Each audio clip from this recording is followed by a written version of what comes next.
नमस्कार, मैं स्वतंत्र कुमार और आप सभी का स्वागत करता हूं आपके अपने चैनल शॉर्ट हैंड टीम पर। तो दोस्तों, आज के इस वीडियो में दैनिक जागरण के संपादकीय से 435 शब्दों के डिक्टेशन को हम लोग लेने वाले हैं।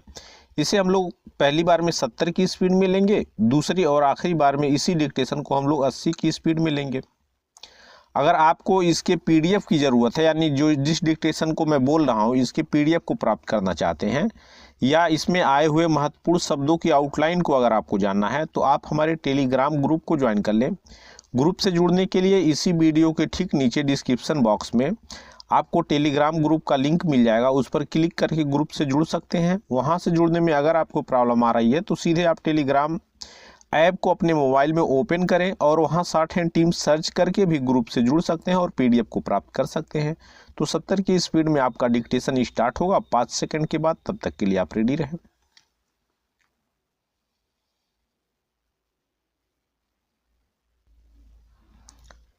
स्टार्ट।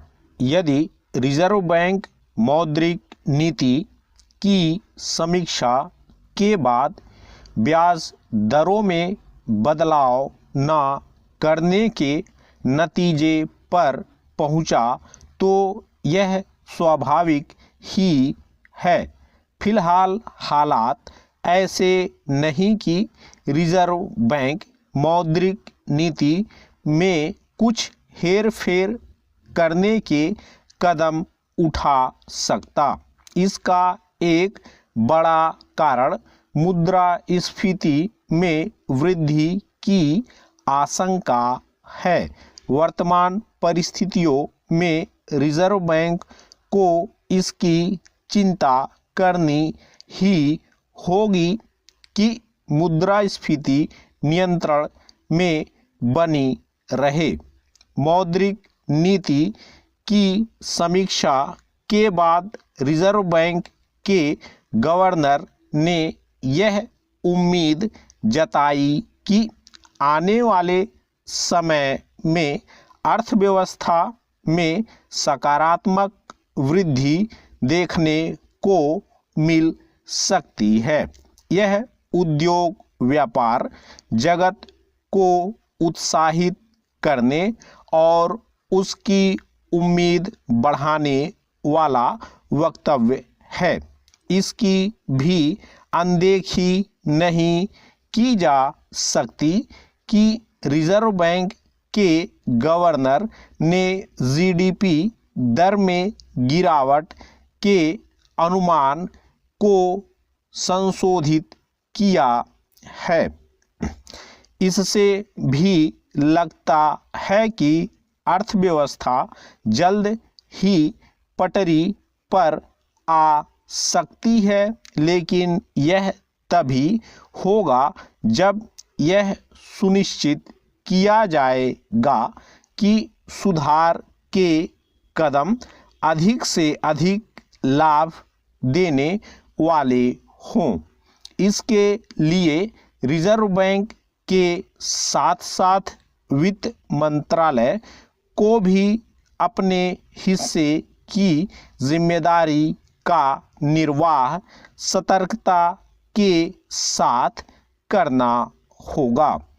यह ठीक है कि कोरोना महामारी के कारण अर्थव्यवस्था के समक्ष जो संकट उत्पन्न हुआ है उसका सामना करने के लिए एक के बाद एक कई उपाय किए गए हैं, लेकिन उनके समग्र असर में समय लगेगा।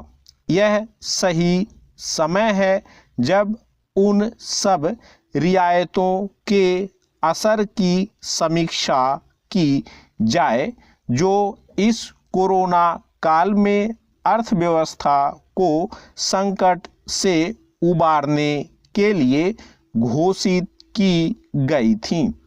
ऐसा करते समय सरकार को इस पर विशेष ध्यान देना होगा कि वे उद्योग धंधे कैसे तेजी से आगे बढ़ें जो अर्थव्यवस्था को गति देने के साथ साथ रोजगार के अवसरों को बढ़ाने में भी सहायक हैं। यह आवश्यक ही नहीं बल्कि अनिवार्य है कि अर्थव्यवस्था में नई जान फूंकने के लिए रियल एस्टेट और टेक्सटाइल जैसे क्षेत्रों को सही प्रोत्साहन मिल सके। इससे रोजगार की समस्या का समाधान करने में आसानी होगी। इस सब के अलावा इस ओर भी ध्यान देना आवश्यक है कि भारतीय अर्थव्यवस्था को बल देने के लिए चीन के उत्पादों और उसकी कंपनियों पर जो पाबंदियां लगाई गई थी उनके वांछित परिणाम दिख रहे हैं या नहीं। जब यह माना जा रहा है कि इन पाबंदियों से दीर्घकालिक रूप से देश की अर्थव्यवस्था सशक्त होगी, तब यह आवश्यकता है कि उनके असर की नियमित निगरानी की जाए।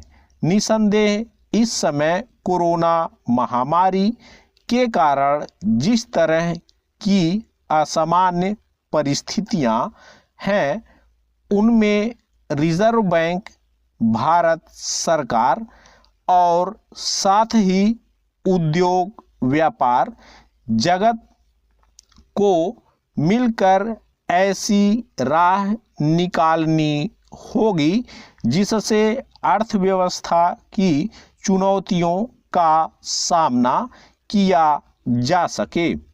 स्टॉप। दोस्तों, इसी डिक्टेशन को दूसरी और आखिरी बार में हम लोग 80 की स्पीड में लेंगे और आपका समय स्टार्ट होगा 5 सेकंड के बाद। तब तक के लिए आप रेडी रहें।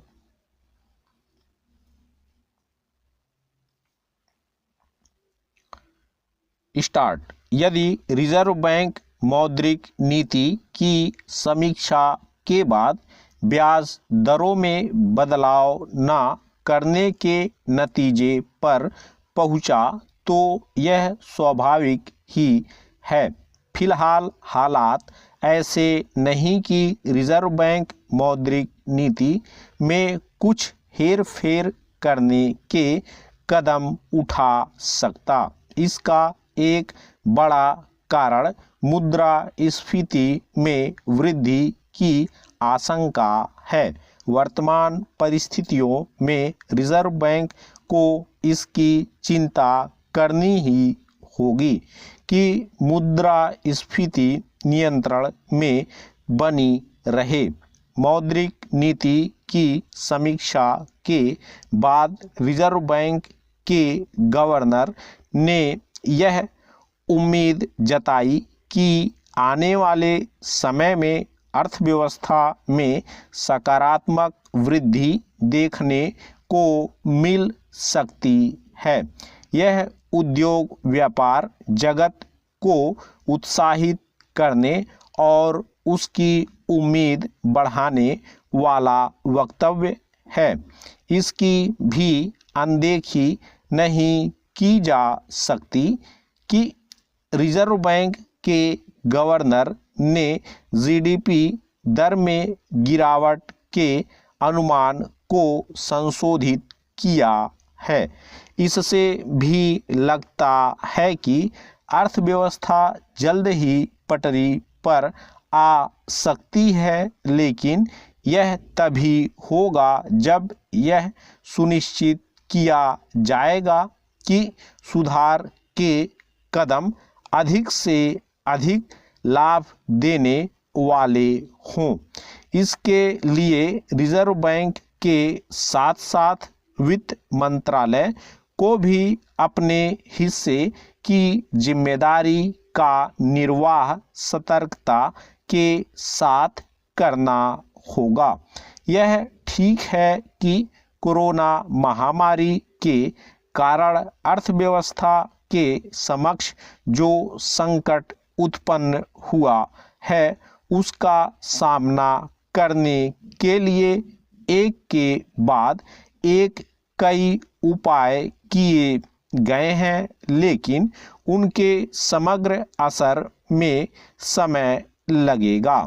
यह सही समय है जब उन सब रियायतों के असर की समीक्षा की जाए जो इस कोरोना काल में अर्थव्यवस्था को संकट से उबारने के लिए घोषित की गई थी।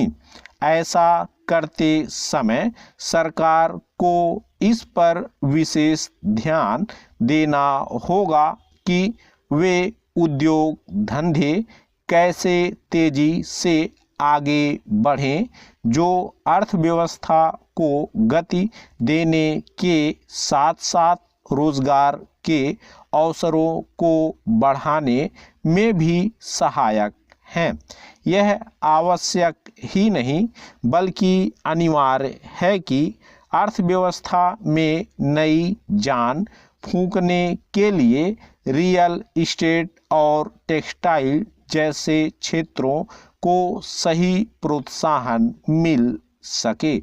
इससे रोजगार की समस्या का समाधान करने में आसानी होगी।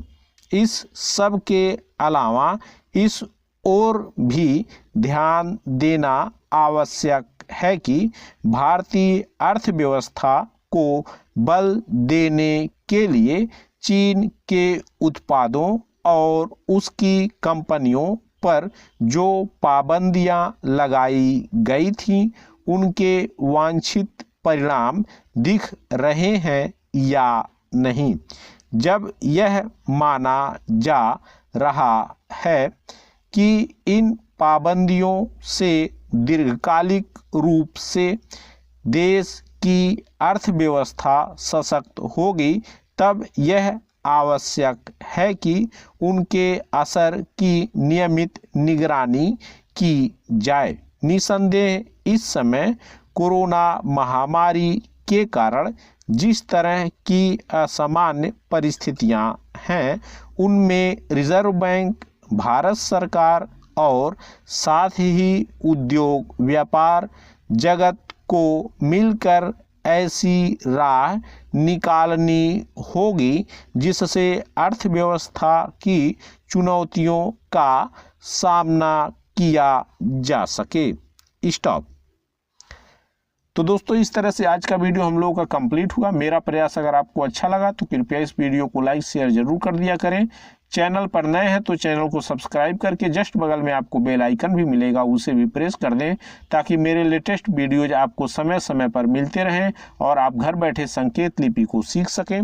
धन्यवाद।